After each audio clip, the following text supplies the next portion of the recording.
Olá, amigos. Programa Néctar de hoje, falando sobre veterinária homeopática. Para falar sobre isso, o Dr. Marcos Fernandes, que inclusive tem livros editados com relação a este tema, programa em rádio, e falará um pouquinho desse tema tão importante, uma visão diferente sobre como tratar o seu bichinho. Ok? Marcos, muito obrigado por ter vindo.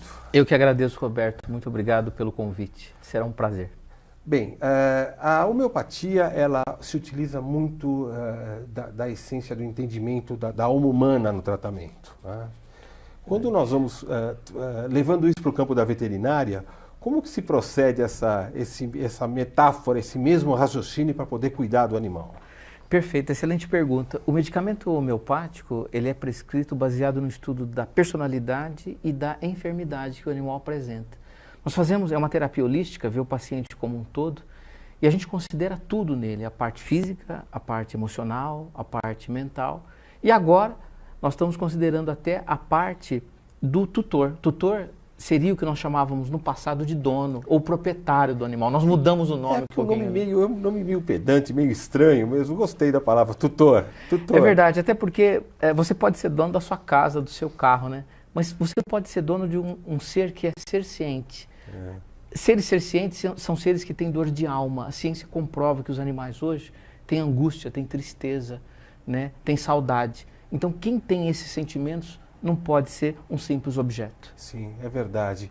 Só que no campo da medicina humana, né, existem equipamentos, como tem na veterinária, né, técnicas para se avaliar, mas o desenvolvimento do olhar do médico para o ser humano, ele, digamos que seria mais fácil, porque ele está olhando para um igual, né?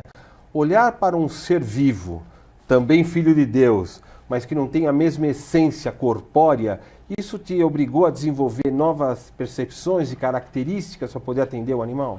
Sem dúvida, eu sinto que meus colegas, que nós veterinários, desenvolvemos ao longo dos anos um processo intuitivo.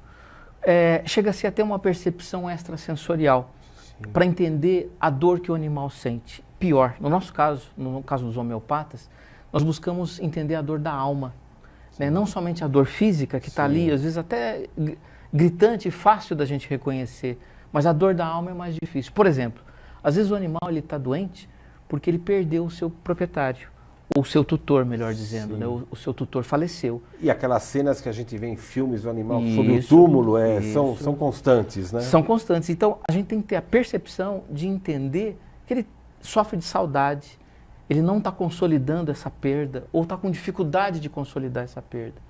Então, é entender a alma deles, que é o segredo para a prescrição do medicamento homeopático, né? Parte do trabalho é entender essa alma. Né? Essa alma. Digamos assim, uma família, então, que é tutora de um animal, né? Se perde um ente, é possível que o animal esteja sofrendo com aquela situação e um outro tutor pode levar o animal lá, contar essa história para você e você, então, prescreve um medicamento que atende o animal e também eu acho que tem que entender um pouquinho da questão humana, quem está levando o animal para essa consulta. Sem dúvida nenhuma. Lógico que os veterinários não prescrevem medicamentos para os tutores, mas eles entendem o sofrimento quando o tutor chega lá e diz, olha, eu estou muito deprimido em função do meu outro cachorro que morreu e agora esse animal, depois que o companheiro dele de longa data faleceu, ele também desenvolveu esse problema, né? É lógico que ele não tem esse clique, né? Quem tem é a gente.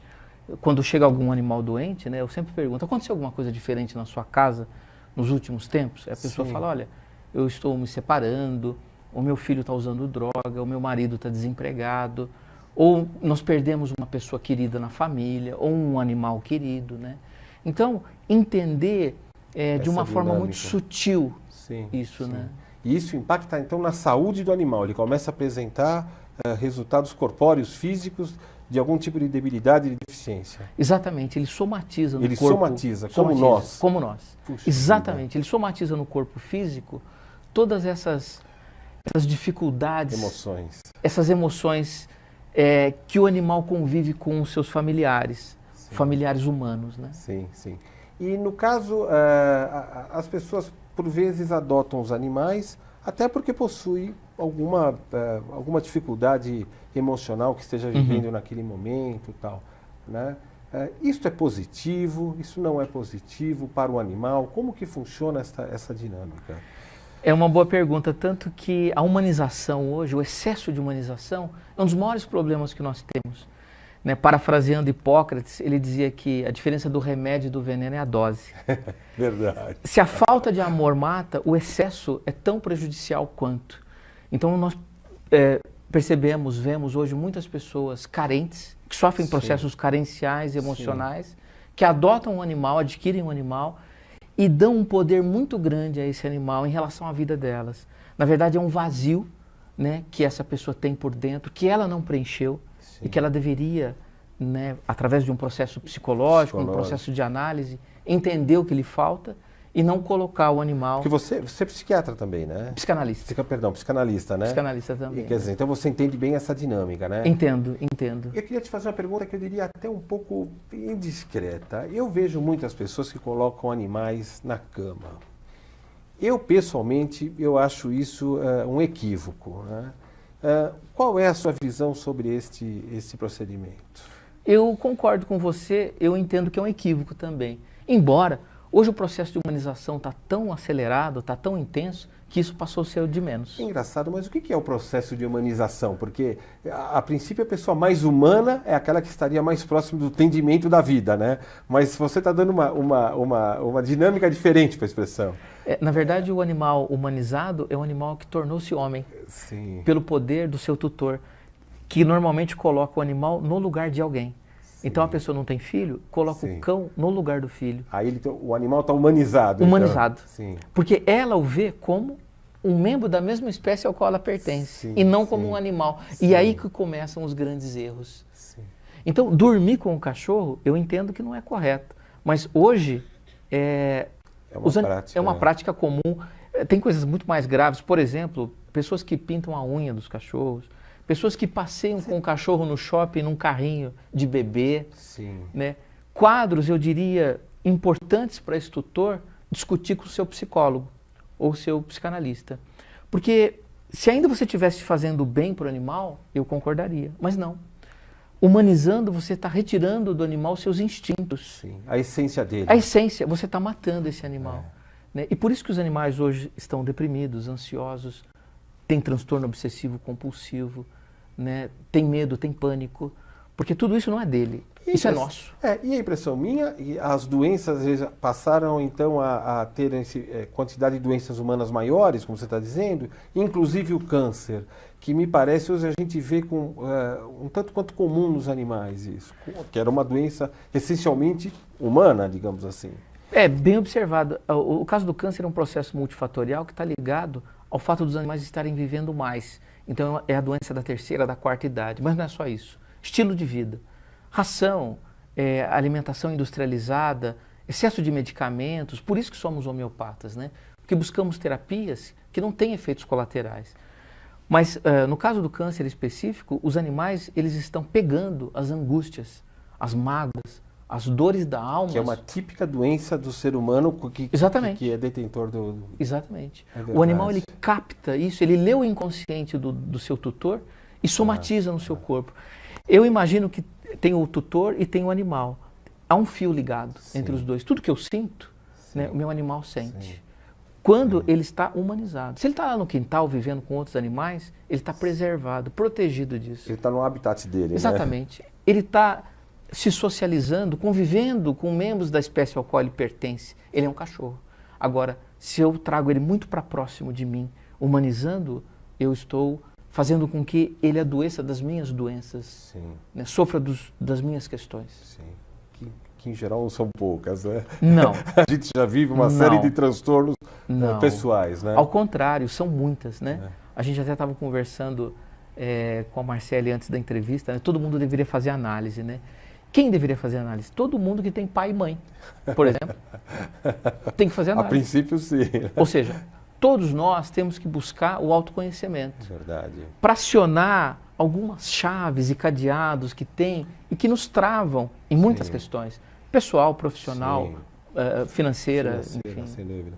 E assim a gente pode, inclusive, acionar as defesas orgânicas que permitam que a gente tenha uma saúde mais completa. Exatamente. Né, nesse campo. Exatamente. Essa sensação, então, desse lado, vamos dizer, do animal absorver a essência humana, ela vale tanto para o cachorro e para o gato, que são os animais mais comuns, ou para o cachorro me parece que ele tem um estilo mais, pelo modo de vida do cachorro, ele absorve mais do que um gato, por exemplo? Perfeitamente. Você perguntou e inteligentemente respondeu. O cão, ele é mais permeável às sensações e sentimentos, às emoções do seu tutor. O gato também, mas o gato ele tem uma outra dinâmica. Ele parece que é uma espécie de forno autolimpante. Ele pega a tua energia, a tua emoção negativa e transmuta e transforma, talvez pela sua individualidade. Sim. O cão não, né? Tanto que a famosa frase, o melhor amigo do homem é o cachorro e tal, né? O cão, ele é tão... Ele é gregário, ele é gregário. Ele é tão amigo teu que ele puxa até a doença tua para ele. Sim, né? De tão fiel que ele é, né? O gato não. O gato ele já tem uma outra dinâmica. Ele faz autolimpeza, né? Ele faz autolimpeza, exatamente. Ele se lava o tempo todo, né? Ele tem um padrão assim, você aqui, eu aqui, somos amigos, tal, mas... Veja bem, né? Mas isso não torna ele um animal menos, digamos, amoroso, nem menos respeitoso com relação à relação com o tutor dele, né? Não torna. Na verdade, o tutor que quer um cachorro, ele tem um perfil psicológico interessante. Ele é mais carente. Sim. Ele quer sempre chegar em casa e ter alguém abanando o rabo para ele. Sim. Ele precisa desse alguém. Sim. Quem tem um gato, normalmente é mais individualista, lida melhor com o seu inconsciente, com a sua solidão. Sim. Né? Isso não é uma crítica, não, são só perfis. É um perfil, é um fato. É um fato, né? que a gente observa no dia a dia. Não dá para falar para o gato, abane o rabo um pouco aí, né? Ele não vai abanar. Ele não vai fazer isso. Né? Exatamente. Está perfeito. Mais uma coisa, Marcos, o gato me parece que hoje está se tornando um animal do futuro, né? Porque assim, as pessoas precisam trabalhar fora, elas necessitam deixar o animal sozinho em casa, e ele tem que ser autossuficiente para a sobrevivência. Isso está fazendo com que apareçam mais gatos no consultório do que cães. Como é que está essa dinâmica? É verdade. Hoje está tendo muito mais gato, creio que também em função da verticalização das cidades, né? Apartamentos cada vez menores. E o gato, aquela história que o gato tem 7 vidas, aliás, eu gosto muito dessas frases populares, né? Porque às vezes tem um fundo de verdade atrás. Né? Normalmente é na simplicidade que há sabedoria. Sim. O gato quase não adoece, quase não vai no veterinário. Talvez explique o fato dele então pegar menos problemas dos seus tutores. Né? Então, tem uma série de vantagens. O gato adoece menos, o gato não late, o gato não faz barulho, o gato não tem que frequentar pet shop, o gato vive em ambientes pequenos, gasta menos ração, gasta menos medicamentos. Né? Então, tem uma série de vantagens. Uma série de vantagens. E existe risco dele cair do apartamento e tal? Existe. Quer dizer, tem que ter grades como se fosse uma criança, grade não, tela, como se fosse criança e tal? Tem. É recomendável que seja assim? Quem tem gato no apartamento, ele tem que ser telado. Tá perfeito.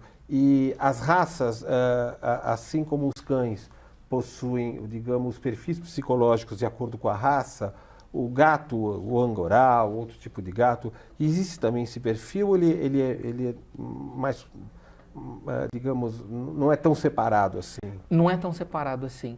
Os cães, nós temos cerca de 400 raças. Puxa, tudo isso? De cães. Então, são muitas raças e muito diferentes geneticamente.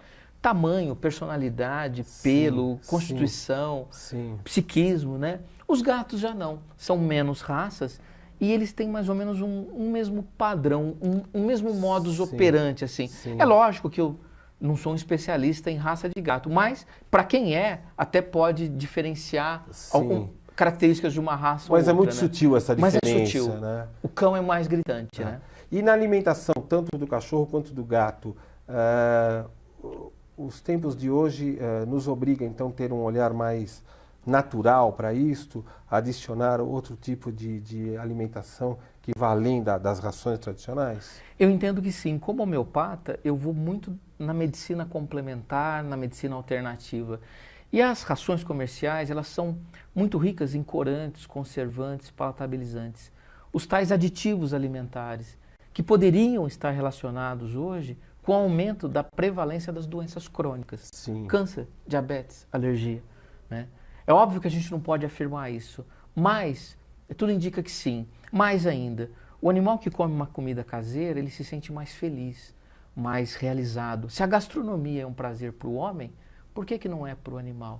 Até se ele tem essa relação tão íntima especialmente com o cachorro, né? É exatamente. Por que eu posso comer, então, um bife gostoso e o cachorro tem que comer aquela ração. Sendo que o animal nós temos 20 milhões de células no nariz, o cachorro tem 200 milhões. Então, quando eu faço uma comida, você imagina, para ele, o quanto deve ser difícil sentir o odor daquela comida e, no entanto, ser obrigado a comer uma comida que ele não gosta. É verdade. Doutor Marcos, acho que nós teríamos aqui dias de conversa, né? Não faltará oportunidade porque você retorne aqui na TV Necta e a gente possa conversar com os amigos que acompanham a nossa programação. Obrigado, Muito obrigado. Agradeço. E aqui está o livro do Dr. Marcos. Quem quiser pegar maiores detalhes sobre tudo isso que ele aqui explanou com tanta propriedade, cara de um, focinho de outro. A interação entre os animais e seus tutores. Amigos, muito obrigado e nós voltamos em breve com um novo tema. Um abraço.